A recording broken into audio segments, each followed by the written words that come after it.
Oh hi! It's Cole here again with the Fighting 29 Iowa's Martial Arts Forum. Today we have a really awesome guest, Nick Messerschmidt from University of Iowa Tae Kwon Do, and he's going to tell us a little bit about Taekwondo, the history about it, how it came to the state, and why it's so cool. Looking really excited today. We're going to get to break some stuff, so it's going to be a great episode, so let's get him out here. So we're dying to know more about Taekwondo. We see it all around, but nobody really knows what it is. So a lot of people tried it when they're a kid. But when did it even really start? Yeah, so Taekwondo, of course, like you said, I think that's one of those things that everyone has done when they're kids. When you say, oh, I've done Taekwondo, oh, I did that when I was a kid. But I think the true meaning and where Taekwondo comes from, you go back to Korea a long time, but in America, it started in 1950. It was brought over here during the Korean War by a man, Grandmaster Junri, who is the only living 10th degree black belt. Taekwondo only goes to 9th, but they gave him a 10th, the World Taekwondo Federation, they gave him a 10th degree just kind of to honor him. He brought it over here. He introduced it. He had like $3 in his pocket. If you ever read his story, it's very interesting. He got off the boat in California and didn't have any money and was trying to figure out what he's going to do. And he decided, I'll go teach the troops that are going to Korea. I'll go teach the Marines. I'll teach them. And I'll teach them Taekwondo. So when they're fighting, they'll know. They'll see this style. They'll know what it is. So he started teaching. It was a version of Taekwondo. At that time, I think it was still called... it was Taekwondo, but there was a lot of karate elements to it, what we call Tang Sudo, kind of from the occupation of Japan from 45, from the 40s. So it hadn't developed to what it is now, so it's still old. So I think if you learn his style or you watch that style, the older style, you'll see a lot of the strong movements here, where Taekwondo now is very fluid, shorter movements, smaller movements. But it came from him. He also, Junri, if you ever look him up, he taught Bruce Lee. When Bruce Lee came to America, Bruce Lee only knew how to punch, and he only knew how to do Kung Fu. No kicks? And he didn't really, Kung Fu doesn't really have a lot of kicks, it's front kick. That's about it. Oh. So he trained with, Grandmaster Junri taught him the hook kick, the spin kicks, and all those things that Bruce Lee became famous for. He trained with him. And if you ever go to his dojang, which in Taekwondo we call that dojang, most people know it probably as dojo. But dojang, and Grandmaster Junri, he has a picture of him and Bruce, and then you find pictures of him and Bruce Lee together, and Bruce learned from him for a long time. And Bruce didn't have any money either, so they kind of exchanged. He taught him how to punch and strike with his hands, and he taught Bruce Lee how to kick. So his family still lives, the Ree family still has martial arts. It's not as popular as it used to be. For a long time when he was there, everyone wanted to learn his style, but then after that, kind of all these grandmasters kind of just came in, and now you have different styles of Taekwondo everywhere. So. Huh, right on. Well, that was kind of interesting. I mentioned karate. We had the karate club on before, and I asked them, like, what's the difference, or which one came first? And they were saying, like, oh, it was like more like Shotokan or something of that nature. But I always thought Taekwondo always looked so much more dynamic. Maybe I haven't seen enough of all the different styles, but Taekwondo always seemed like you'd have to be pretty athletic. Yeah, so what people know if you watch the Olympics, because as you know, you doing judo and Taekwondo, the only two martial arts that are Olympic sports. Taekwondo, the Olympic style, and that's what we called, now they rebranded it to World Taekwondo. It used to be called World Taekwondo Federation, but because of the acronym they dropped it. So now it's just World Taekwondo. That is what we know as the dynamic Taekwondo, the competition that you see. That comes from South Korea. That's the South Korean, that's what we call South Korean style or modern style.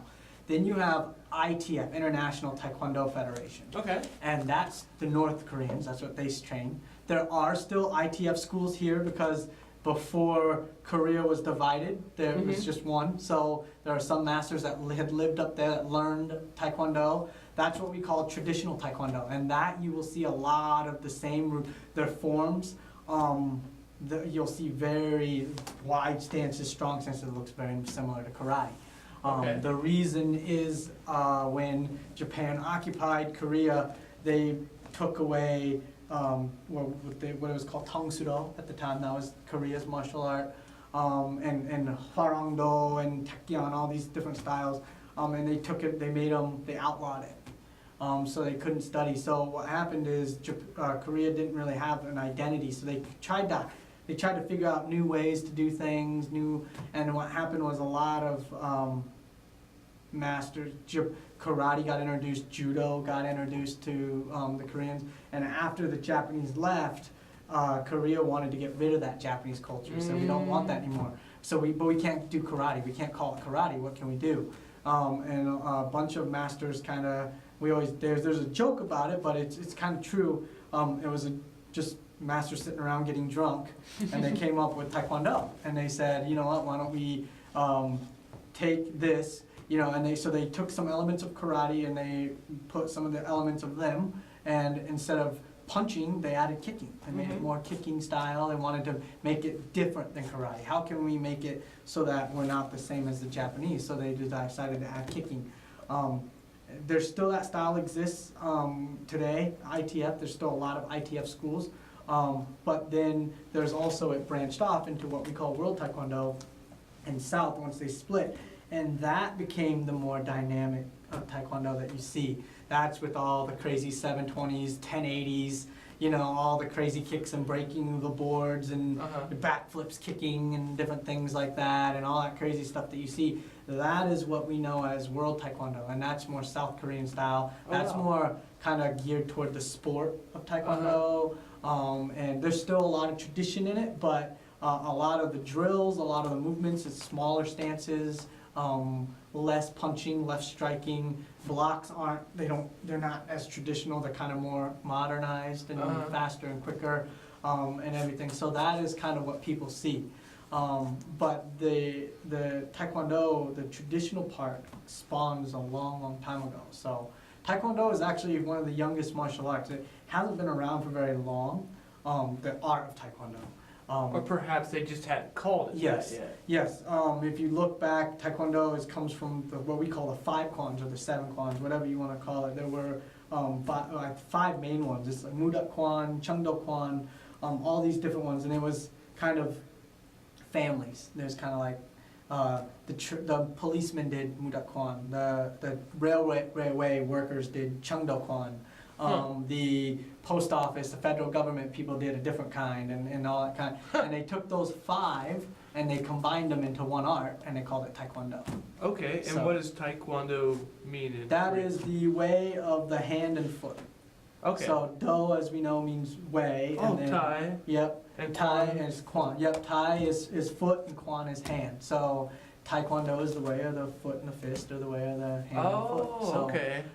just like Judo, Do and Ju is gentle, so the gentle way, or the way of gentleness, and Taekwondo is the way of the hand and foot. So it's mostly, and they do say hand, and there is hand techniques, blocking, punching, striking, but most of it is kicking. About the way you differentiate Taekwondo and karate, karate is 70% striking with the hands, 30% kicking. Okay. Taekwondo is the exact opposite, 70% kicking, 30% with the blocking or the striking with the hands. Mm-hmm. So that's how you kind of know the difference between them. Okay. So, what brought you to start Taekwondo? Well, I came from Korea. I was born there, and then I was adopted. So my parents, being Americans, and they had no idea anything. They had no idea about Korean culture. They had no idea what it was. And at that time, Korea, and even still today, Korean culture is still very closed off to the rest of the world. I mean, Uh-huh. people know, oh yeah, you know, Chinese food or Japanese food, but you know, Korean and people like Korean food, but the culture still isn't as well known as a lot of people. As most people know Japanese and Chinese culture. So my parents didn't know, so they looked up a bunch of things, and my grandfather, on my father's side, he had served in the war in Korea, and he told them about Taekwondo. And so they kind of just looked it up, and I started in Boone, actually in Boone, Iowa. I started at the YMCA under a master there, and started learning when I was 5 years old. And then after that, it just kind of is something, growing up, it was something I got to keep a part of my identity of who I was, because, you know, it's that myth that, you know, you go to Japan and everybody has a black belt, or you go to China and everyone has a black belt, or you go to Korea, everyone has a black belt. But in Korea, when you're a male at the age of 18, you have to serve 2 years in the military. It's required. So part of their training is Taekwondo. Mm-hmm. They have to learn, and in 2 years they all get a black belt. So generally every male in Korea over the age of 18 has a black belt in Taekwondo. Some of them just... So it's kind of not necessarily always true, but Yes. it's much more common. Yes, and Okay. they might not use it as, like, they might not become martial artists, and after military they may have nothing to do with it. Mm-hmm. But as part of their military training, they have to learn it. They have to learn Taekwondo, and they learn Judo, they learn Hapkido, but a lot of Hapkido is taught to them today as well in the military, but Taekwondo is kind of that Korean, you know, and there's still arguments of whether Taekwondo is truly Korean, because, again, it has Japanese roots and everything Okay. like that. But I think that, you know, for what it's known today is very Korean. The way it's taught and the techniques and everything else like that is very Korean today. So. Cool. It seems like you see Taekwondo a lot on the discipline of a lot of like movies and Mhm. stunt actors. Why is that, or how does it work So I think in film? for film, the one thing they want in film is that kind of, they want flashiness. They want cool. No one wants to watch a guy just come in and punch. Mm-hmm. No one wants to watch that. Taekwondo has the very dynamic kicks. They, you know, like I was saying, 360s, 720s. Guys doing 1080s, 3 rotations in the air and kicking, you know. So a lot of people learn that because then they can go to screen and, you know, they can do those flashy kicks. And, you know, it may not be practical, but in a movie, I mean, that's what you want. You want to see that kind of cool stuff, you know. Now I think, though, now with movies, the way it is it's moving more towards the practicality. If you saw movies like John Wick or any of those kinds of movies, now it's more of the really close quarter combat, judo, hapkido, Okay. kind of more self-defense, you know, Muay Thai, kind of elbows, knees, everything like that, flipping, using them, you know, arm bars, takedowns, different things like that. That's kind of, I think, with MMA, with the introduction of MMA, I think more people kind of got introduced to martial arts and the different styles and, you know, so that's kind of gone away, but there are still, I know people still like to see those flashy kicks, you know, I mean, Chuck Norris made them famous, you know, we always say Chuck Norris doing Tang Sudo, learning Taekwondo in Korea and training under Korean grandmasters, had all the kicks and, Mm-hmm. you know, kind of brought that and kind of made it more popular, but it's just how you get there. Okay. And Taekwondo is the same way, it's the same purpose, we all believe in the same thing, but each style is like the different religions is the way we get there to That's that cool. point. You know, this way they do it through sport, through athleticism. This way it does it through power, technique, and, you know, and this way may do it through, you know, the business side, and this way does it through this side, you know. So it just kind of filters out and everything. So you have each style of martial art is known, or each style of Taekwondo, I should say, is known. If someone comes to me and says, oh, I do this style, immediately I can tell you, oh, they're going to have good form, they're going to have okay form, or they're not going to have good form at all. And not all of it, because there are some teachers in the other styles that teach well, but there are some styles that are strictly to make money, that promote 8-year-old black belts and have 30 of them and 50 people, and you watch them kick and go, how do you couldn't, if someone really attacked you, you couldn't kick to injure them. Then you have other people that are the sport guys, like I tell you, that are very athletic, that can throw a kick to score a point in a competition, but with that score on the street, would you be able to do enough damage to somebody, to kick someone hard enough on the street that it would damage them? Speed, yeah, you could be fast here, but I can be fast too, but if it doesn't do anything to a 230-pound guy, I'm in trouble, and then you got the power and the martial arts side of it. So for somebody that wants to start, I was really interested in what you said about like what the gym is actually focuses on could be very different from gym to gym. How could somebody find the gym that's for them? Sure. For Tae Kwon Do especially, it's really based on what you want to do. I always tell people, if you want to do sport Tae Kwon Do, find World Tae Kwon Do. Find us that does Olympic style. If you want to do sport, if you want to play a sport, do a sport like you do in school or anything like that, find that. If you want to do a martial art, if you want to learn the martial way, the way of the old way, you do international ITF, International Taekwondo Federation, which is the North Korean, we call it North Korean style now, but that was the old traditional way of Taekwondo. And you will see the differences. There's a lot of differences in the forms. There's differences in stances, differences in the language that they use for it. We have the same language for bow and ready and all that kind of stuff, but maybe hand techniques are called differently. What we call a down block, they don't call it the same thing, because it's North Korean language. Even though it's still Korean, they slightly tweaked it a little bit. So, and Korean back then is different than Korean today, just as English is in America. So the terminology is a little different, but I think it just depends. If you're a martial artist,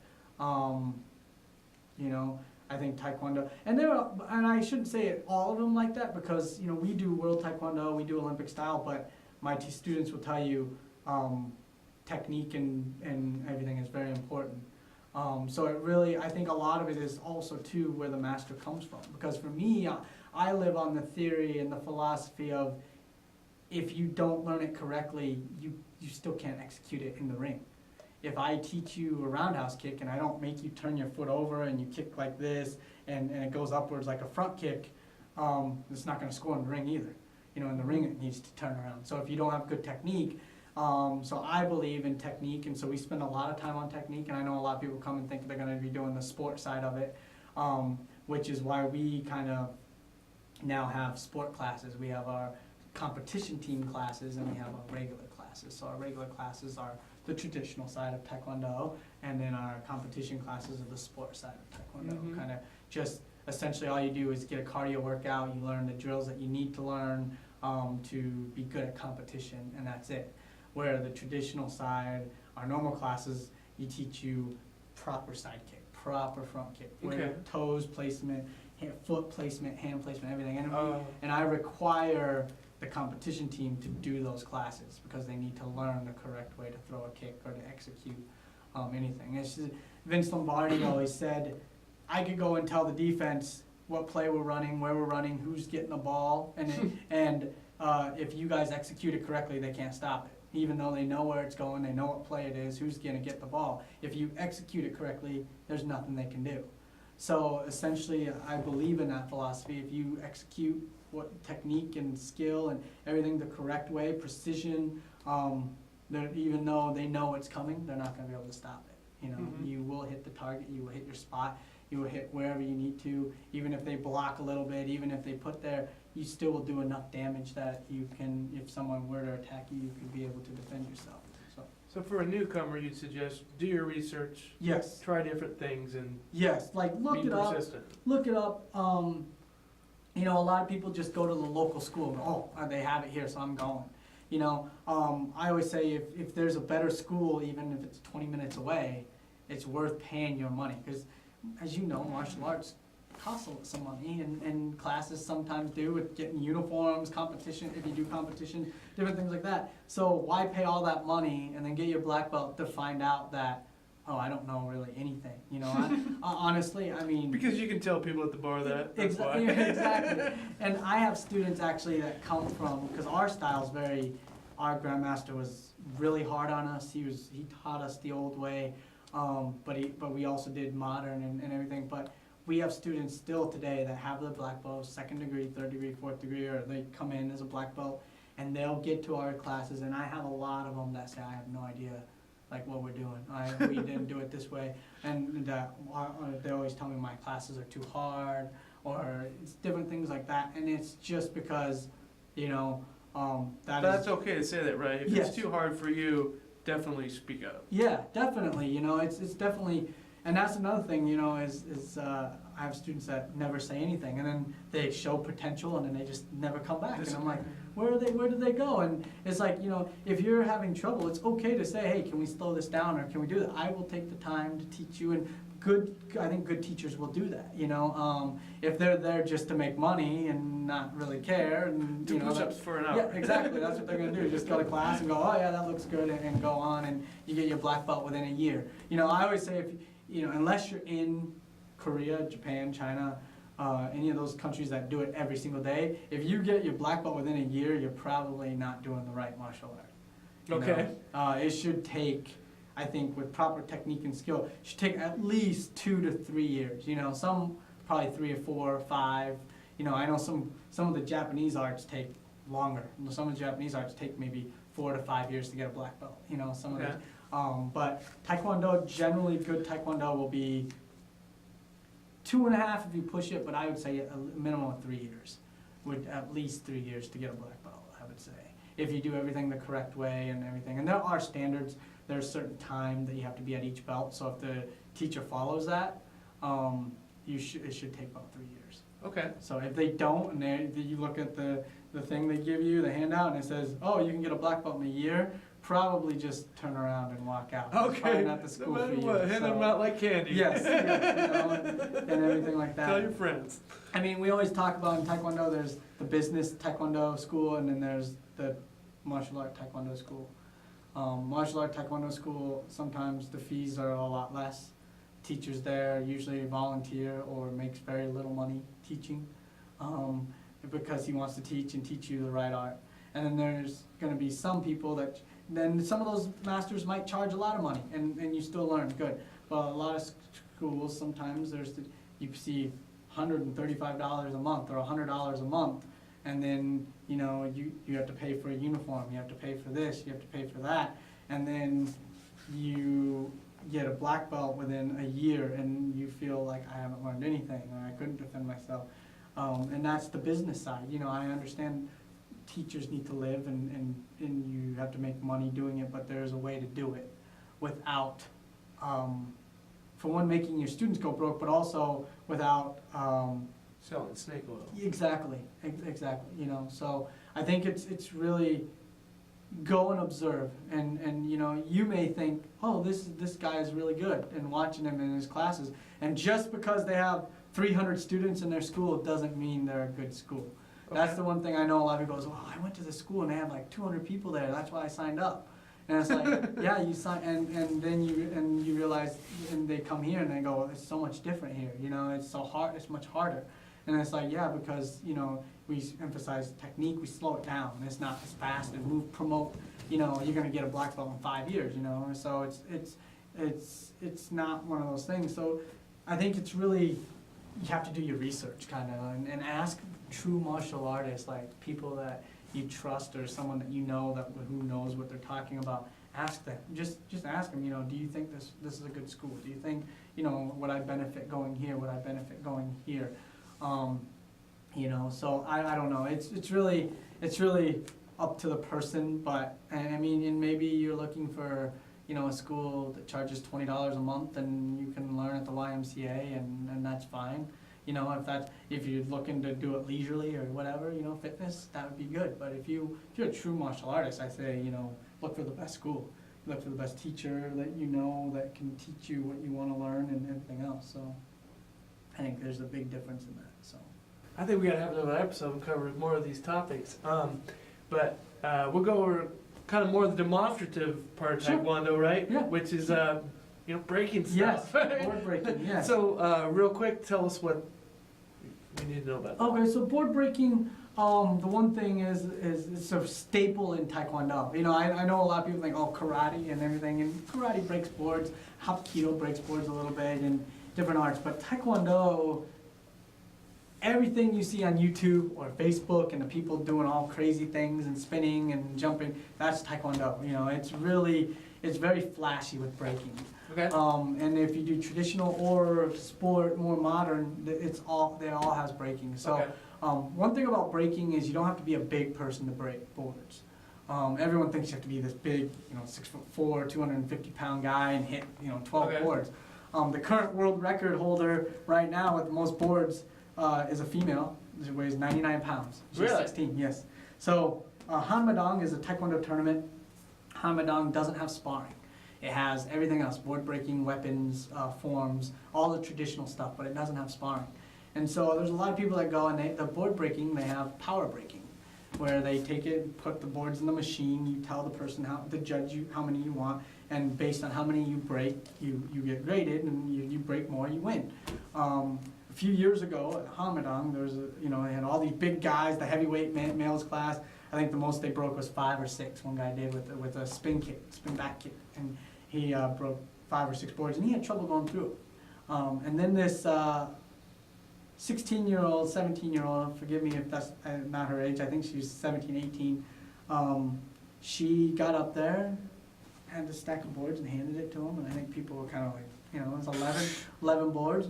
And you can find it on YouTube. It's on Facebook because it caused a sensation. She spun around and broke all 11. Just right cool. through. And no one had ever broken 11 with that kick. So she currently holds the record for that. So Cool. so you don't have to be big. You just have to have proper technique. If you have proper technique and you go straight through it, you'll break it.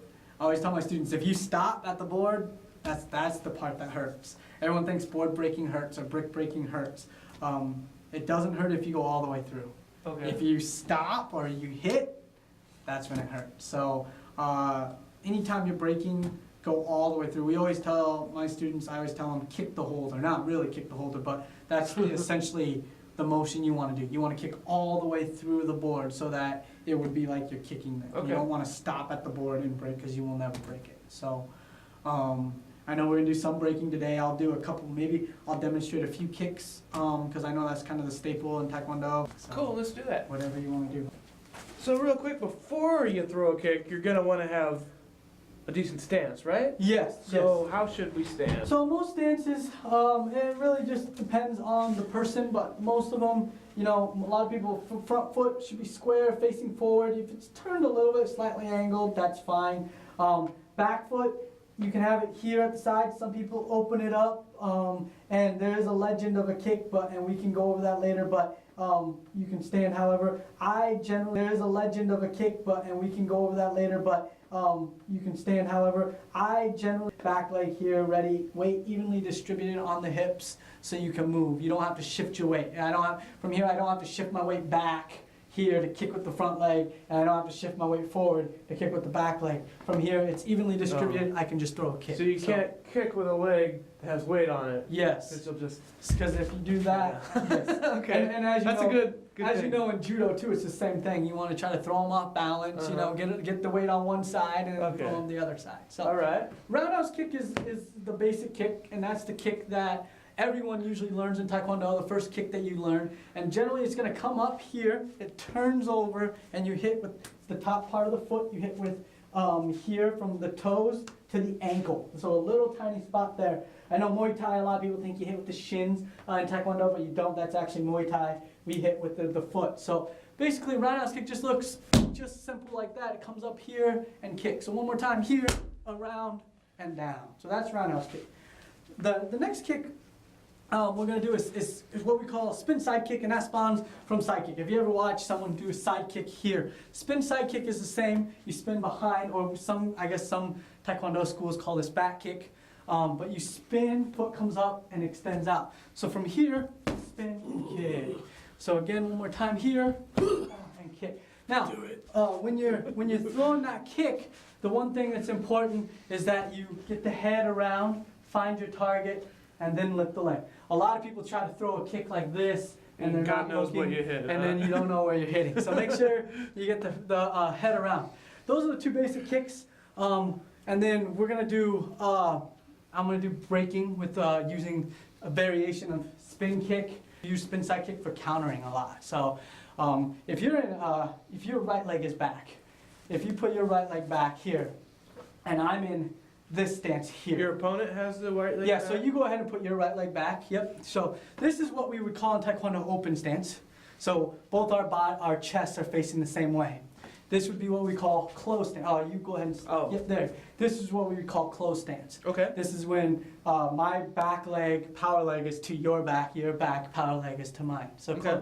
whenever, when you throw a counter, you want to throw in what we call open stance. And essentially is, if you were to throw a roundhouse kick or you threw a kick with that back leg, so if you threw it here, so you throw, I would block and then it would lead right into spin side kick to the ribs. So we always teach that kick from open stance, just like that. So when we practice that, and that's the best counter to throw for a roundhouse kick. If anyone ever throws that, just spin right there, right to the ribs. So generally, and just so people know at home, generally this board would be half of this. So this right here would be here, and you would just break this little half. But we're gonna break this today.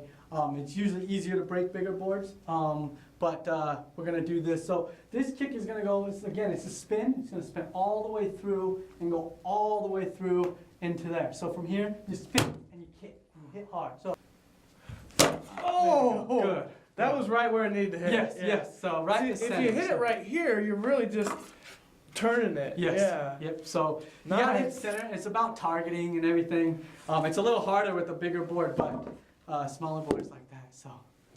All right. That was pretty cool, Nick. But let me show you.